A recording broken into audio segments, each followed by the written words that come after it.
You may be seated. Thank you for being here today. Last week was Baptism Sunday. It was so exciting. We had 6 baptisms, which is just astounding. We'll be doing baptisms again probably in June. So if that's something, it's all right. It'll cut out. It's fine. They'll fix it. So if that's something that you thought about doing or you know somebody that might be interested, we'll have another baptism sometime in June. It's going to be fun. So we are starting a new series today, which is great. It's called Upside Down. Because we are living in a time and place where Christianity is so countercultural to the way that the world works and how God has called Christians to act and believe and to be in this hurting, messy, broken world, that sometimes it makes us look odd or awkward or out of place, but when we embrace our awkwardness, there can be something really, really attractive about it or something really repulsive. And God can use us when we are obedient to Him. So it's very exciting. Upside Down, we're going to be looking at the Beatitudes of Jesus. Now, the Sermon on the Mount is just this really long teaching that Jesus did for thousands of people. But what I also know is that He also taught this teaching to His disciples when there are just a few in the room. Does it feel like there's a few in the room today? Yes, not necessarily thousands of people that Jesus also taught this to, but just a few in the room. And so I know some people are out because of sickness. I know some are hospitalized. Some are just worn out from a long week. And so I'm thinking of everyone that would like to be here today and can't, including Vicki Lester. I got a text from her. She's recovering well. They're supposed to move her out of ICU into a step-down place, so in the hospital. So she's recovering from a brain aneurysm. So it's pretty significant. So we're just really thankful she's still with us. So after baptisms, we often have this now what? Right? We're baptized, we said yes to Jesus, and if you haven't said yes to Jesus today, and you haven't decided, you're still on the fence, maybe you can hear a little bit about why it's so attractive or not. Like being a Christian is not supposed to be an easy road.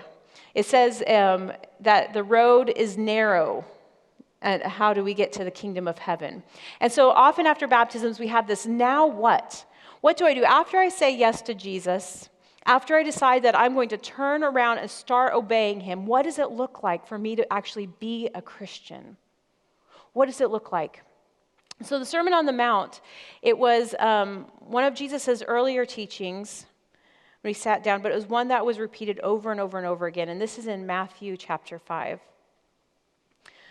It says that in Matthew 4 that Jesus was traveling throughout the region of Galilee, teaching in the synagogues, that's like a church, and announcing the good news about the kingdom. And this is what Jesus was doing, and you can imagine if somebody was doing this, that you would want to go and hang out with them. He was healing every kind of disease and illness. He was kicking out the demons. He was curing epilepsy. Anyone who was paralyzed, they couldn't walk, maybe their hand wasn't working, He healed them all. Everyone who came to Jesus was healed. Large crowds followed Him wherever He went. People from Galilee, the 10 towns, Jerusalem, all over Judea from the east of Jordan River. So Jesus has this huge gathering of people. One of the things that was countercultural about Jesus' time is that He didn't just teach the people that wanted to be taught, because He was a rabbi, which was a Jewish pastor, for lack of a better word, like a scholar. And so Jesus didn't teach just in the synagogue, though. He traveled around and He took the good news everywhere that He went. So Jesus Himself had this countercultural attitude about how people would learn best. Right? It wasn't just reading, but it was applying what you read. It was reading in a place that you had like a hands-on, tangible experience. So if Jesus says the kingdom of heaven is here and somebody gets healed, you're going to believe Him. Oh, that makes sense, right? The kingdom of heaven, that means God's presence here on earth means people will be healed. However, Jesus, with these large crowds, gathers them up and He says, This is what I think Jesus should say if He has a large crowd of people around Him. This is what I think as a worldly thinker. You are going to be blessed if you have lots of money. This is what I think Jesus should be telling all of these crowds, right? The ones that He's already healed, He shows that He can do anything. That means Jesus can make my bank account grow, right? So Jesus, that must be it. You're going to be blessed if you have lots of money. Or maybe he says, you're going to be blessed if you're happy all the time. Now, who would like to be happy all the time? I know, yeah. I see some hands over here. I would love to be happy all the time. All right, that would be a good message for thousands of followers who are now healed and whole, and we're going to be happy all the time. Now we have Jesus here who can heal everything. I've stubbed my toe, not a big deal. Right? I'm happy all the time. I think there's a song about that. All right, how else would I believe? Okay, if I were in the world and I think that I'm supposed to follow Jesus, that means that I'm going to have all the answers. Wouldn't it be great to have all the answers? I personally would love to have all the answers. Sometimes I think I have all the answers.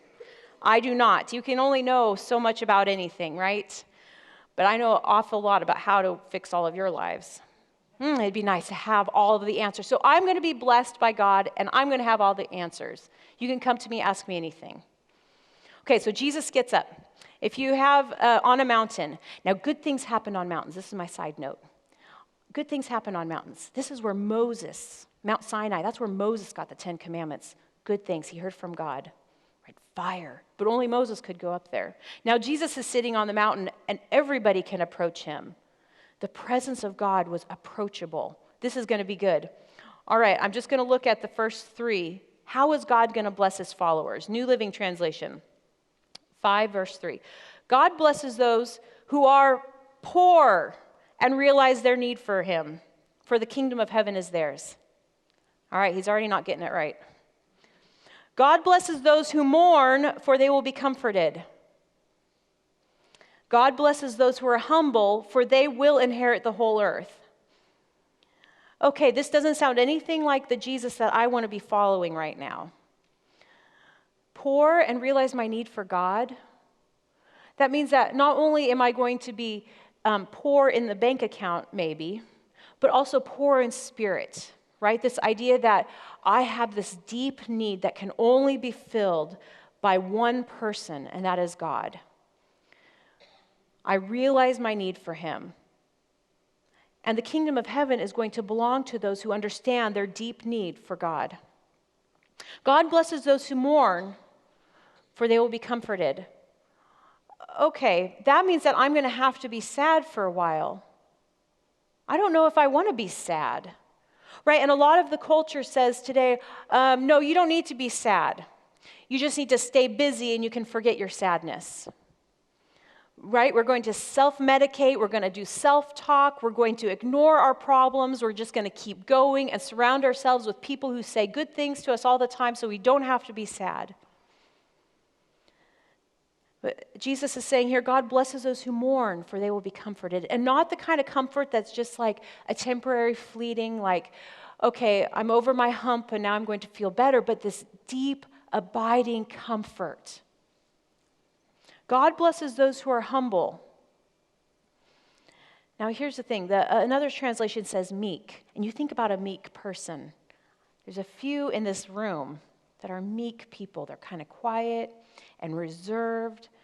And Jesus is saying they are the ones that are going to be inheriting the kingdom of heaven. Not the one that has all the answers, right? Not the one who has the loudest voice, but the one who is the servant, who is humble, who is willing to lay down their lives over and over and over again. So the crowds hear this, and all of a sudden they realize we could actually get into the kingdom of heaven. We could actually take part in bringing the kingdom of heaven here on earth. Because the Pharisees were saying that you have to be good enough, you have to look right, you have to sound right, you have to have wealth in order to inherit the kingdom of God, to be part of the kingdom of God. And now Jesus is telling all these very ordinary people, not only can you be just as you are created to be and inherit the kingdom of heaven, but it's going to look different than how everyone has been telling you up to this point. The Pharisees have been telling you.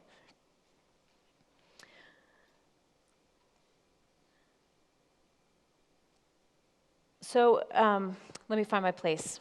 I get excited, and I just hurry on. Okay, so what this means is that Jesus' kingdom is going to look different than the way that the world's kingdom is going to look. Right? It's countercultural. It was countercultural 1970-ish years ago, and it's countercultural today. We say the person who's the smartest, the strongest, the best looking is the one that is going to have all the answers and the one that I want to follow. But rather, Jesus says, I want you to be filled with a deep desire for things of God, not things of man. I want you to be able to lay yourself down for other people and give up what your right is in order to love others better. I want you to be people that are generous. I want you to be people who mourn, who are sad for things that make God sad. Not just sad because you're having a bad day, but sad for the things that break God's heart. This Wednesday was Ash Wednesday. And I know some people had an ash cross on their forehead. We didn't do that in this service, maybe next year, but had an ash cross on their forehead. And that cross is to remind you that we should be sad and mourn for the things that break God's heart. The way that we are mean to other people, the way that we hurt others, the way that we are selfish and prideful. So the season of Lent, right, that's this just season of slowing down and reflecting on our sins and the separation of God, helps us to mourn the way that is the most healthy for us. But you have to allow yourself to go through that mourning in order to bring God's kingdom.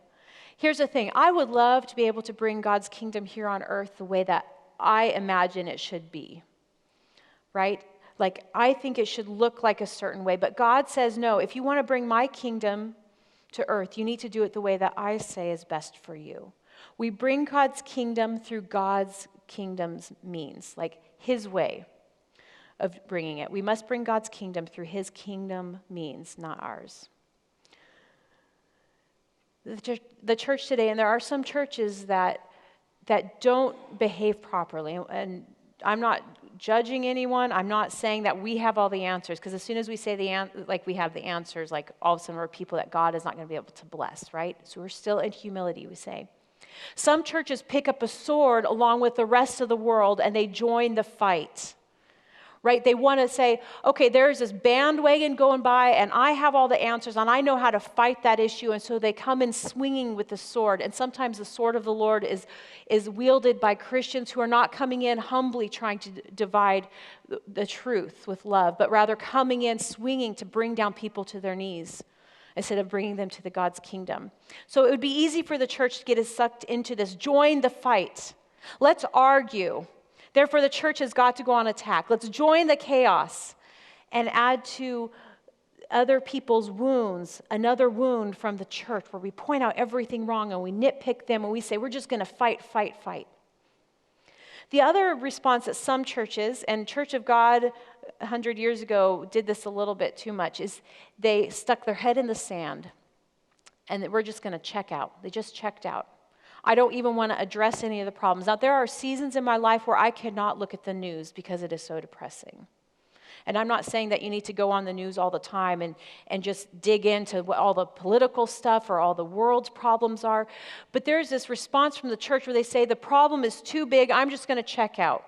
As long as I show up here on Sunday, I give my money to God, I take care of my family, I take care of my own, we're going to be safe and I'm going to be able to get into the kingdom of heaven.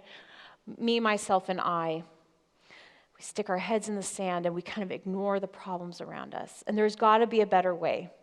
And we know that God's better way is through seeing his kingdom here on earth the way that Jesus says we ought to. Jesus says we cannot do either of those things. Great way to bring peace, he says, is to be peacemakers. And we'll get to that later.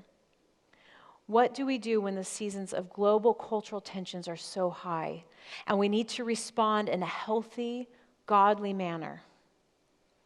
We have to remember that it is not under our own power that we are able to move, that we realize our need for God. The kingdom of heaven is brought to earth when Christians are dedicated to prayer. The kingdom of heaven is brought to earth through prayer. When we realize that we cannot even begin to address the issues or hide from the issues, that there's got to be a better way, a middle way. And the way that Jesus modeled it best is through a deep, abiding prayer life.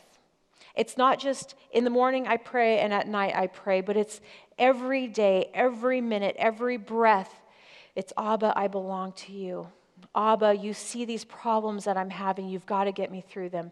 Abba, I'm walking past this person on the street and I see that they have a problem, and instead of turning the other way, I'm going to pray for the problem, leave it in your hand, and keep going. The kingdom of heaven can be brought when Christians are determined to see things through God's eyes and lift up every need in prayer. We take it very seriously. Sometimes, though, we take on too much of the burden, right? It says, give it to the Lord in prayer. You need to put it down at the cross and say, Jesus, you have this. Next time you remind me, I'm going to lift it up in prayer. But for right now, I'm going to trust you with the results. The kingdom of heaven is brought through prayer. 2 Peter 2:1. 2 Peter 1, verse 3. By his divine power, God has given us everything we need for living a godly life. So bringing the kingdom of heaven is not about you having the power in order to change things, but you realizing, being poor in spirit, realize that you are 100% dependent on God to do it. Divine power to live a godly life, to bring God's kingdom here on earth as it is in heaven. One of the things that I like to say to people is that it's not what we say to people that makes the difference, but rather what we say to God. I have won so many arguments with my husband that way. When I refuse to talk to him about it, and I go instead to God and talk to him about it. Sometimes I don't like the answer. I'm like, God, if we would just get healthier, get on a better schedule, help us figure this out. And David will say, hey, I think it's time we get on a better schedule. Well, now I've got to, in humility, submit to that, right? Like, this is what I've been praying for. Okay, now I got to do it, right? So God will give us the prayer to pray, but then he'll also give us an action plan. And that's when you have to step out in faith, to be brave, to say, okay, I've prayed about this, and now I have an action plan.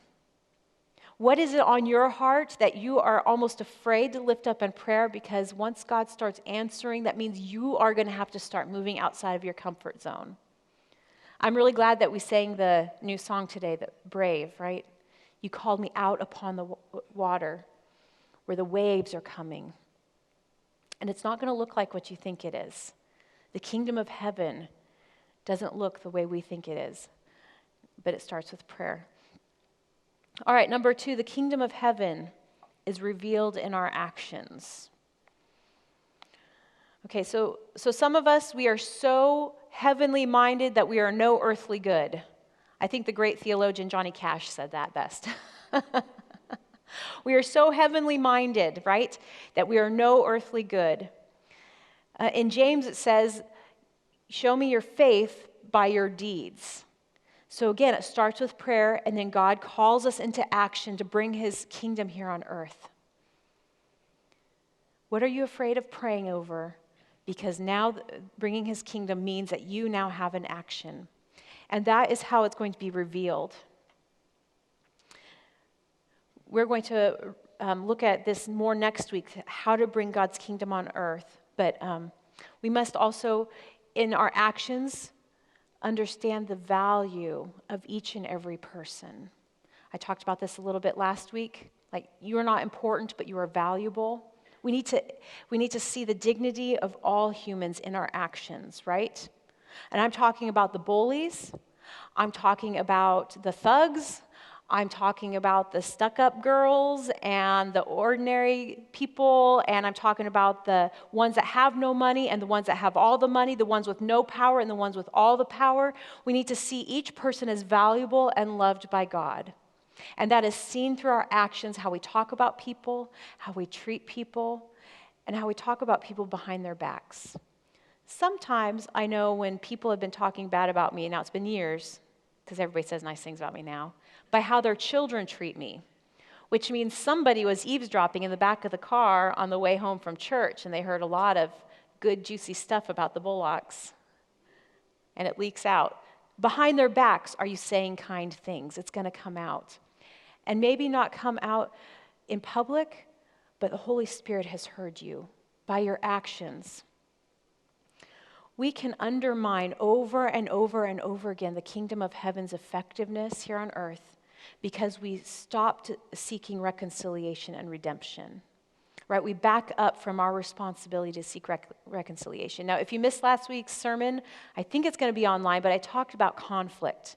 Like, we cannot be afraid of conflict. We've got to step into something sometimes and just have a healthy dialogue. Because in this, God is glorified and people can be led to righteousness. So one illustration of this, I was able to speak at a MOPS group in Reynoldsburg, at the Reynoldsburg United Methodist Church a couple months ago. And one of the conversations was kind of steered towards homeschooling. And the woman said, I feel like we're supposed to homeschool. Like, I just feel like God has put it on my heart, like we're supposed to be doing this, and I'm so afraid I don't think I can. What do you think I should do? I said, I'm new here, but if God tells you to do something and you don't do it, it's called disobedience. And I was like, I can't believe I just said that. I just called out this lady for being disobedient. God is going to call you to do things, and if you say no to him, you're being disobedient, right? The kingdom comes through our actions. And through conflict, sometimes our actions are steered in the right direction, and our hearts and our motives are steered in the right direction, and all of a sudden, God's will is being done on earth as it is in heaven, because we are aligning ourselves to what God's will is. Number 3, the kingdom of heaven requires humility. And I don't know how I can say this over and over and over again and our church not get it. Because this is a reoccurring theme. I'm like, God, what are you saying to me? I don't know. What are you saying? Because this keeps coming up. The kingdom of heaven requires humility, right? Blessed are those who are meek, who are humble, for they will inherit the kingdom. Humility. It means that you might have the answers, but you don't have to go offer it to anybody until they ask you for your opinion. It means that when you are dealing with those who are not doing well, you treat them with love and humbly coming and serving them, saying, I am here for you. I have been where you are. I know what you're going through. I don't have all the answers, but I know that one who does, and I'm willing to pray with you and walk alongside you. But if you are a prideful person and you just come in, swing in, ready to just help them across that finish line, they are not going to get it. God is not going to be glorified. But that, again, is countercultural. Again, the world says the loudest voice in the room is the one we should be listening to. And if you don't agree with me, I'm going to make you do it. I'm going to punish you through my actions. I'm going to punish you through your taxes. I'm going to punish you and make you do what you're supposed to be doing. Jesus' way says, no, serve in humility, and you will inherit the kingdom. Be broken for what breaks God's heart, and you will be able to love and serve in humility. You have to understand your weakness. And when you understand your weakness and you understand that your strength can only come through God alone, then the kingdom of heaven will be able to be here on earth. God blesses those who are humble. They will inherit the whole earth. And it's not going to look like how we think it should look like. Jesus ended up going to the cross to inherit the whole earth. How is God asking you to die to yourself daily, to pick up his cross and follow after him? That takes that humility, the humility of the cross. All right, now I'm going to tell you that I did not get this last point from my own brain because again, I'm not that smart and sometimes get stuck. Sometimes. I always get stuck. All right, so I was listening to a podcast, Jesus at 2 a.m. It's a pastor named Kirk Winslow. He says, consider your citizenship. When you're bringing the kingdom of heaven to earth and you're tempted to move outside of what God's will is for you, reconsider your citizenship. And this is how he says it. Our passport is issued by Jesus. When you're kingdom-minded, when you have a kingdom mindset, we have exchanged our core identities to be children of the Father, citizens of the realm. Never forgetting the first commandments. The first commandment, love God with all your heart, soul, mind, and strength. Love your neighbor as yourself. Love your enemy. Do good to those who hate you. These are non-negotiables to be in the kingdom of heaven. to bring God's kingdom here on earth. These are the non-negotiables: to love God, to love others, love your enemy. We might all have a different enemy, and we have to love that enemy. I don't know what it looks like. It doesn't mean that you don't have boundaries, but it means that instead of saying something bad in retaliation, you say something kind and humility and love, and you give them benefit of the doubt. I don't know if you have a real enemy or if it's just an enemy in your brain. I'm not sure how to love enemies all the time, because the enemy can look different all the time, right? But if your enemy is Satan himself, you love God with all your heart, soul, mind, and strength, and the enemy loses its power. And you are able to bring God's kingdom here on earth. One way that you can do this, to remind yourself of your citizenship of heaven, is to embrace Lent. Embrace the season of giving up something and replacing it with something better, something of God. Right? To fast from greed and feast on generosity. What does it look like to fast from gossiping and to feast on encouragement? You remind yourself of the citizenship of heaven when you fast, not just from like chocolate, but also from things that would poison your soul or poison somebody else's soul, right? It's more than love handles we're talking about here. It's about embracing who you are in God's kingdom. You are not that important, but you are so valuable to God. And He's got to use every single one of us in order to bring His kingdom here on earth. We can choose to walk our own ways, keep doing things our own ways, and we are not going to inherit anything but dust. And to remind yourself that we are dust, and to dust we shall return, and that's the ashes. I have a sign up in the women's restroom that says, "Pardon our dust." We have some floor stuff. And that, it just kind of made me smile. I'm like, how can I use that? That's so interesting. I've been mulling over this, pardon our dust. That's how you walk around. You remind yourself that you're a citizen of heaven. You're kingdom-minded. And you go around and you pardon other people's dust. You don't worry about the dust that they have, that they're still trekking through, but you look at your own and you say, Father, forgive me. Father, forgive me for the times that I have not been doing what I've been told to do. Lent is this time of sadness. Let's be sad. Let's be sad for our brokenness, but not just ours, for the brokenness of other people. Let's be in mourning for this season so that on Resurrection Sunday we can embrace that empty tomb and embrace the resurrected Savior and the hope that He has for every single person. But let's also walk through this sadness and this grief. And in your sadness, don't self-medicate, right? And that's Lent. It's giving up.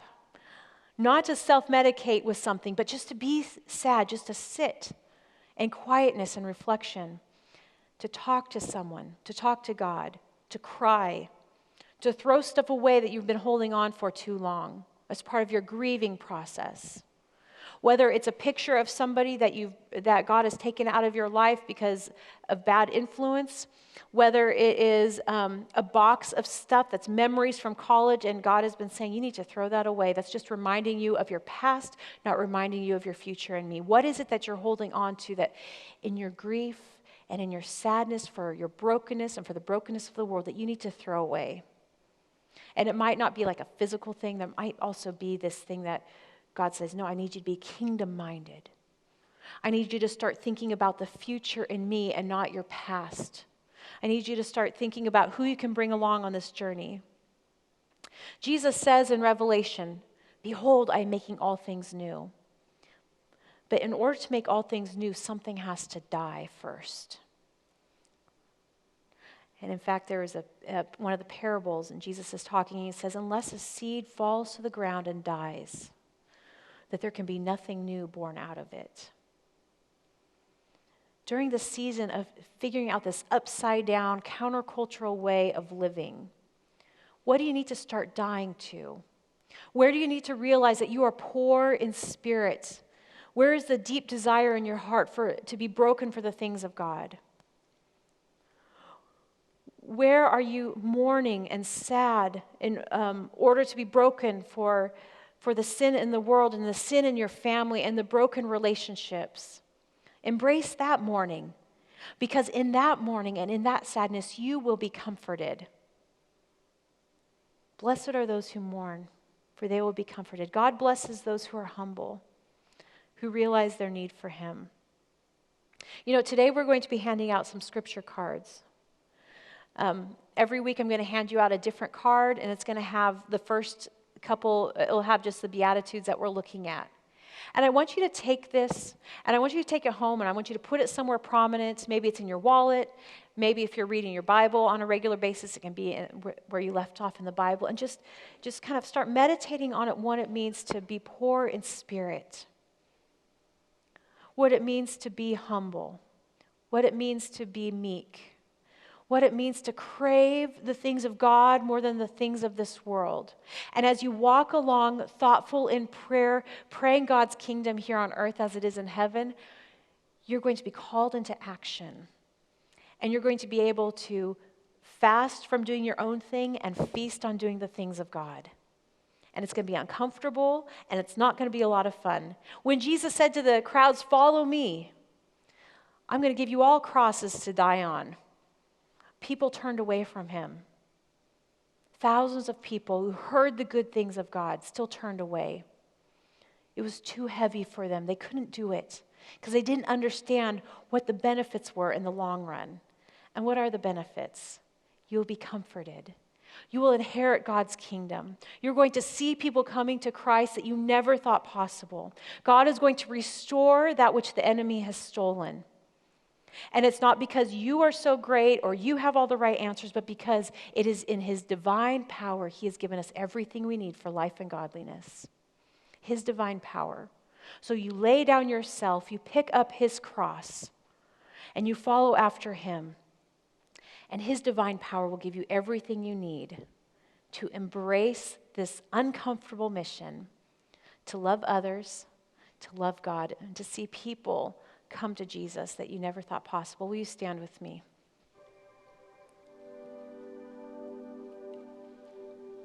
Let's pray. Jesus, you picked up your cross and you followed after what your Father asked you to follow after. You left people behind that you loved dearly because you asked them to join you, and they did not. But you didn't forget about them.